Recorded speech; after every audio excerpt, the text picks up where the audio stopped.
Calling the HD Harvest Dental Gum Kit, and it's a coloring system for mimicking tissue in acrylic.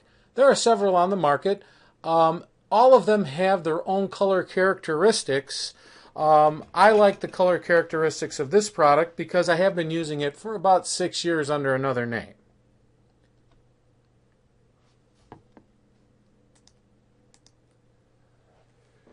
Let's talk a little bit about the features of this kit. The powders can be used with any monomer-based system. In other words, I'm using this system if I had self-cure, I'm using it for conventional heat cure, and I'm using it for microwave curing because the monomer is what wets the powder, and that is incorporated into your pack or into your pour.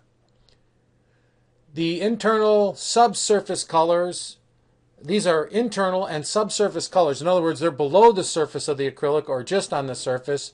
So the contours that you establish in your wax try-in are maintained.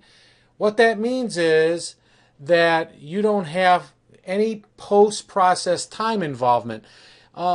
Nothing wrong with that if you have time, but if you have everything waxed to contour and you follow those contours with the coloring agents, you don't have to spend any time after you've processed the case to add colorants to the outside.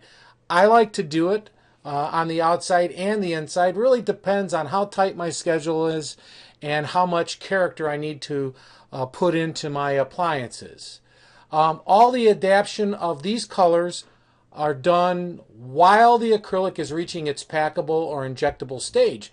So the nice thing is that was downtime anyways, and you're colorizing it while the acrylic is coming up to speed, so you can pack it or inject it. The contents of the kit, you have powdered colorants, and you have 6 of those. You have a light pink, which I recommend for your blanching, a medium pink for a transition from the blanch up into the mucosa, a red pink for vascularity, a purple pink for modeling and also giving depth, a brownish yellow pink for another transitional color, and a black, what they call black or dark pink for depth. Depth meaning between the root eminentia, because tissue is polychromatic, and so we have to show depth of tissue, and the way you show depth of tissue is by a change of color.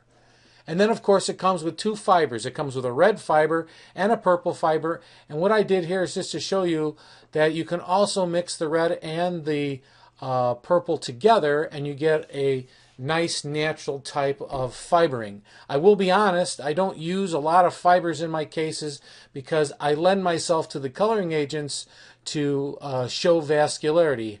However, there have been occasions when I have used it when there was somebody who showed an awful lot and they really needed to have some intense veining, partial dentures, like where you have mixed dentition, things like that where you have to mimic heavy veining. This would be a product to use. I made this up just to show you the differences in colors that you get from the 6 colorants that are in the kit. Your light pink, your reddish pink, your medium pink, your purple pink, your brownish pink, and then your what they call black pink. When you're going to colorize a denture using these types of colorants, it's very important that you wax to full contour, because it's these contours that you're going to be highlighting with the colorants. I found that if I convert pictures of my work to black and white with my digital camera, I could see the contours better in a monochromatic way. Thus, the actual colors themselves and shades don't get in the way of me seeing my contours. This here is a pretty good example of a post wax up. I take a picture and then I go, wow, that might look a little bolder than I want, or it might look just right. Here's another wax up again. It's all about contours that you develop in your wax. And, we try to make the wax as smooth as possible without any tool marks. Also, we pay attention to emergence profiles, which then lend the tooth to show its characteristics, and also provide the eminentias and fullnesses that you find commonly in tissue. Tissue, though, isn't really harsh and garish, and it's not extremely strong. Only in very narrow cases will you even see any kind of skeletal type effects. This is probably as extreme as I'd ever get, and after this, much more subdued. Here's a little technical tip. If you want to add a little value to your lab and at the same time develop what I call a color sense, and that is there are coloring kits on the market for colorizing wax for your setups. I found a very inexpensive coloring system using Crayola, and I use that in my setups to highlight, to show the tautness of tissue, the blanching and vascularity and transition and so forth. It's a great, if you've got the time, it's a great way to do it. What I did was I incorporated an extra fee or a higher fee in my waxing of the cases when I add coloring, and it gives a case a lot of pop, especially for implant diagnostics where aesthetics are driving the cost of the case along with the implant placements. You don't want to deliver just a denture on top of implants when somebody spends 15 grand for implant placement. This is a great way for the doctor and for you to show the benefit of what your lab offers or what that doctor is going to do for the patient. This is just an example of one of the cases that went out the door here about a month ago, actually. I have an old saying, and it is, if you do as you've always done, you'll get what you've always gotten. Meaning that if you never change the way you do things, you're just always going to be producing the same. And, you know, over the years I've advanced to this part here where I'm now color characterizing about 70% of the cases out there. If the fee doesn't justify it, then I won't do it. Some people don't want it, some ask me not to, and some only request it. So, you know, it's a broad mix, but about 70% of the time I will add that wax coloring in there. This is just a little effect to give the picture some pop. So once you've gotten everything waxed to contour, it's a very standard mold preparation. In this case, the mold preparation has been the mold's been washed out and prepared. And I'm showing you the inside of the mold because this is what we're going to be coloring. This system here is the GC Naturecryl MC. I do make dentures with microwave cure, not my definitives, but transitional type appliances, like say a patient's going to wear for a time while their implants heal, and or when they're going to get some more, they're going to have more resources, monetary resources, but that doesn't keep me from making the best I can. And in this case, I'll use the microwave cure. It's a quick way to do it, and I feel confident enough to use it on everything except my most definitive work. Here are the basic steps in colorizing. First, you mix your base acrylic up and set your timer for your packing stage. Depending on the ambient temperature of your lab and the type of acrylic you're using, that could be any place from like 10 to 15 minutes. Once the timer's set, first thing I do is apply a sifted base interproximally, and I will explain and show you that here in a second, but I literally put a sifted material, which is the base material, interproximally for a good reason. Then I apply a light pink over the necks of the teeth for blanching. Not mounds, but more like a diffused mix, and I'll show you that. And then I apply a dark or purple for depth in the areas where it would be in between the roots where there's depth of tissue. And then I apply a medium pink for transition and apply a red pink for vascularity. So if you were to eliminate the sifted material, we're doing 1, 2, 3, 4. You could even do 3. I do 3 on a lot of cases. So here's a little technical tip for you. When you decide you want to start colorizing dentures, of course, you've got to create what I call a default coloring pattern. That means the places where you're going to stick certain colors in every case that you do. Don't worry about every case looking the same because the contours on every setup are different. And basically what we're doing is we're highlighting those contours with color. So if you create a default coloring system like I sketched out here, a light pink eminence over the necks of the teeth, and this would be where I would stick my sifted base, and there's depth between the roots, because if there's a root here and there's blanching depending on how close the root is to the surface, it dissipates and gets lighter, but then in between where this root would be and this root would be, you have some darkness. So with that being said, you have to develop some sort of a default coloring pattern, and I found this one works best. So I use a sifted base, a light pink for the blanch, a dark purple mix or dark or purple mix for the depth, a medium pink for what I call transition, that's transition between here and the mucosa, and then a pink for vascularity. So once you've selected that default, and that's what you've decided that you're going to colorize, where you're going to put the colors every time, it's just a matter of repetition as you get better and better at placing them and using your brush to diffuse them so that you don't have big old white mounds and big old dark red mounds and purple mounds. You want to have diffusion. You want to have colors diffused. You want tightness, but then you want dissipation of color intensity. Remember, a default is a pre-selected option when no alternative is specified. Here's a default. I just took this and turned it into black and white just to show you the defaults. So SB, sifted base, the first thing I do is sift it in between the necks of the teeth, and I'll show you that in a second. Then my light pink over the necks of the teeth, and you can see it's concentrated more into the center and dissipates outward. Then I have my medium pink, which is my transitional pink. I put it in here. This is a light Naturecryl super high impact light. So what I wanted to do is I didn't want it to be really red and garish, but I did want to have some sort of a transition between the eminence and the mucosa. And then I put red pink in here also as well, just to kind of intensify it. Many times I'll set it up even higher in here, and the reflection of this photo doesn't do this much justice. But you can see with the light material, this is what you get as far as effects if you use that standard default with the color legend.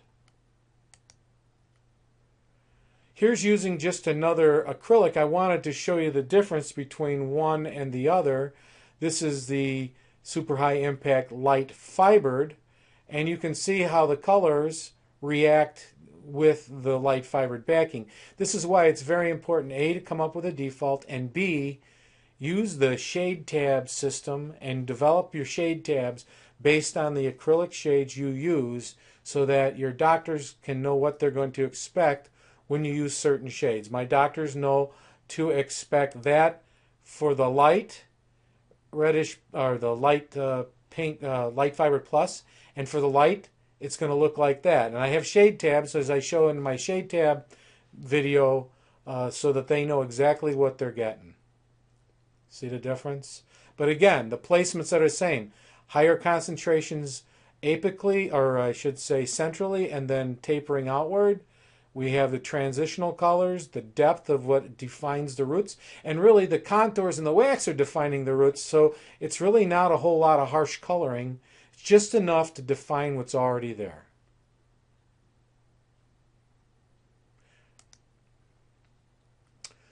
What I put here is a placement sequence. Again, since you're going to probably be reviewing this to know how to put the colors in, I always say start from light to dark. So with that being said, number one would be my sifted base, which always has to go first because this is preventing any colors that might run down, and I don't want bright red papillas, I don't want purple papillas. I want papillas that are basically only influenced by the light pink and the actual base material itself. So first I put the sifted material in, then the blanching material, wetting it as I go. Then I put in the medium pink for transition, and then a red pink again, which basically kind of drifts down a little bit. Up here, you're not really seeing the flange. Some people like to paint it real red, and that's nice. Sometimes it happens, sometimes it doesn't. In most cases, what I find is that it kind of drifts down into the transitional area. So The transitional area is kind of light and dark, but you can see there's depth. You get the feeling, you get the notion that there is a root form underneath there. And like I say, the colorizing has a lot to do with it too. So 1, 2, 3, 4. Here's a little tip in your kit. This is what the standard bottle tip looks like. And that's all good, except that it doesn't distribute the powder fine enough. I found that if I bought this little bottle system, and this bottle system and this little tip here is used in henna art.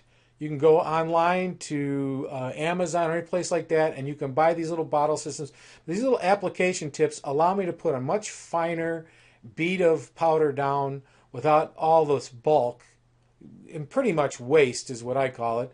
But you can be more fine about where you place it. So just wanted to show you that, you know, the way we place material has, and what we use to place it, has a lot of effect on the overall end result.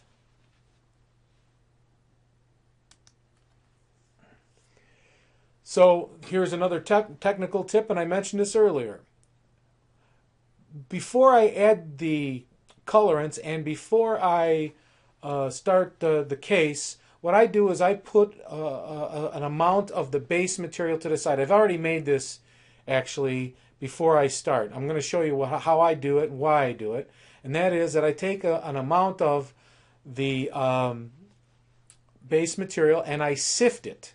I have a sifter now, and in my video, which is attached to this disc, you'll see that, but I sift out all the fibers of my base material. So if this base material was my original shade, say, what I do is I pour my original shade enough to fill a bottle, a couple ounce bottle, and I take out all the fibers by sifting it. And I'll do this like this and then throw this out, and then I put it back on and pour it into another container, back and forth, until it's sifted out all the fibers. And the reason that I do that is twofold. One, of course, it prevents the color bleeding down in between the interproximals. As I mentioned earlier, if I'm placing colors here, and if they're runny, they'll tend to want to go and migrate down interproximally. Well, this prevents this because I've already got material filling that area which matches the base. But I don't want it fibered, which is the second part, because I don't want a bunch of red fibers down in between the teeth. That's not natural. Papillas don't have vascularity in them. So put that material without the fibers in there, and then I can begin to build. And of course, then I would build the necks and the depth and the transition. But again, a little tip, if you want to be successful at this and make it look as realistic as possible, you got to get the fibers off the papillas, and this is the way I do it. Refer to the video. I actually have a working video which is on this disc. And again, we talked about sequence, light to dark, and from the teeth upward towards the flange. Wick, don't soak, but wick. This is I put some colorants in here just to show you. This is in the powder form. I usually do about 4 to 6, depends on how confident I feel. And then what I'll do is I go and I just touch the brush to the mound. And all I want to do is I want this product, the monomer, to wick into the product. I just want it to wick into it and dampen it. Now, after you wick a few times, you're going to find that the field's going to get a bit wet. Take a little bit of that powder that you sifted the veins out of and lay a little bit in there. You can also use the actual base material if you got a bottle of that, and I would put a little bit of that in there. What that will do is it'll stiffen up anything that's wet and damp, soak up the monomer into it, and then you can kind of re-wet it a little bit just to keep it damp. You got to keep it damp, because if you don't keep it damp while you're waiting for your acrylic to set up, it'll crust over, and if it crusts over, there's a chance you will get some porosity. So again, the tip that I just mentioned to you, a dusting of the base powder when the field gets wet will stiffen the veneer. That's what I call putting all the colors in a color veneer, and provide a diffusing effect. In other words, it also helps to blend the colors. If you wanted to add a neck and then throw a little bit of that base powder in, then add the depth and add some powder. If you want to do the medium and add some powder, you can do that. But when you first start, you're not going to feel that confident trying to lay all kinds of layers in there. And that's why I say keep yourself down to about 3 colors so that you can do it confidently without getting confused.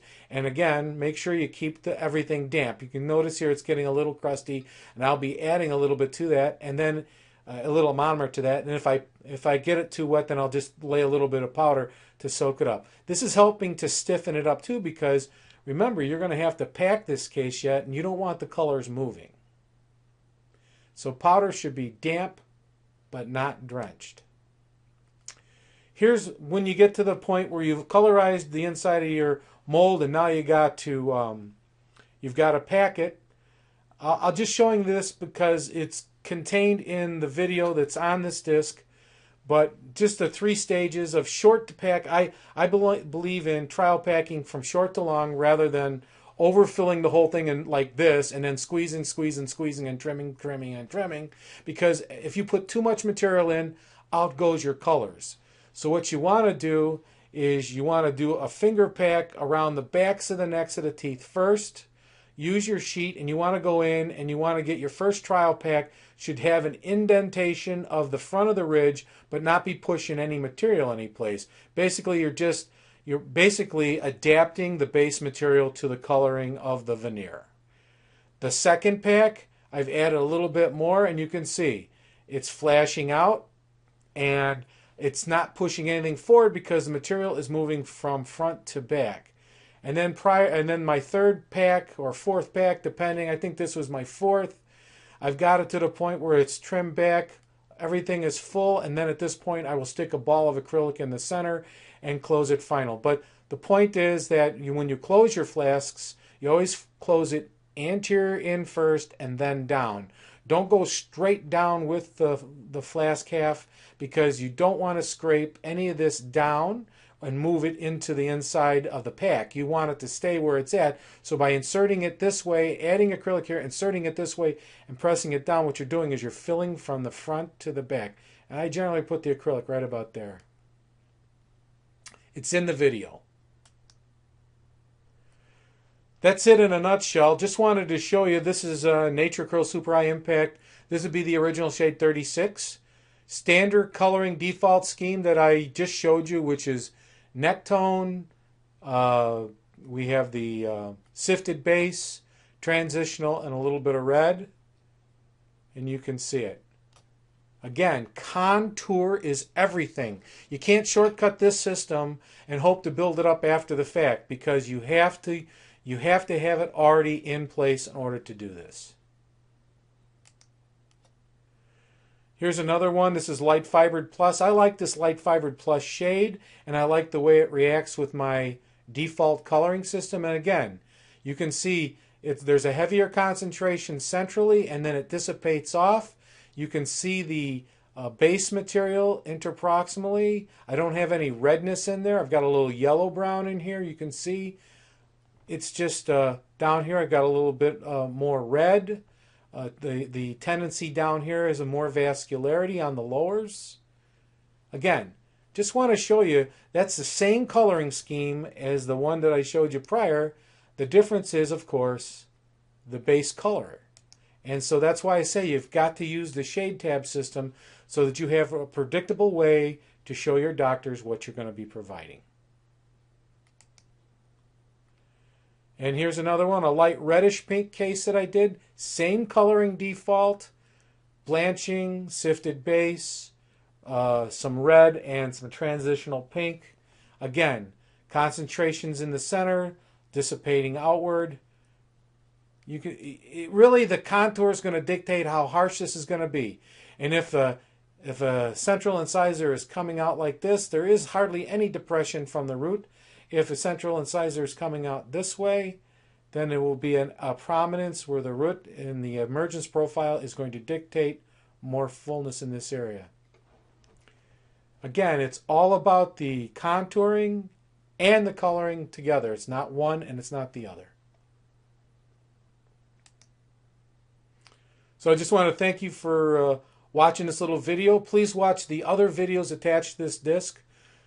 Or if you're looking at YouTube, on this YouTube channel that specifically address this coloring system, the gum, the HD gum from Harvest Dental.